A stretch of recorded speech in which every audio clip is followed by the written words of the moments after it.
Notani barchamiz ko'rganmiz, lekin siz bu 5 faktni bilmasligingiz mumkin. Nota yozuvi tarixini bilarmidingiz? Ilk nota yozuvi ne'ma edi. U faqat kuy qayerga ketishini belgilab berardi.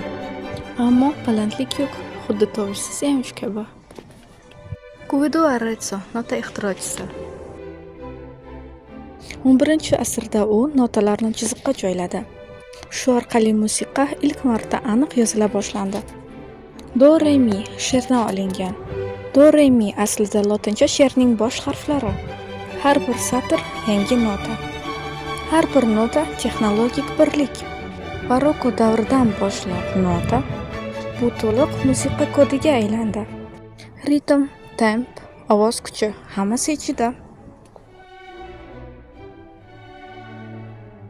Dunyo bo'yicha yagona til. Bir tilda millionlab kuylarga kirish mumkin. Bu hozirda musiqaning yagona global tilidir. Notani o'rganing, tarix siz bilan kuylay boshlaydi.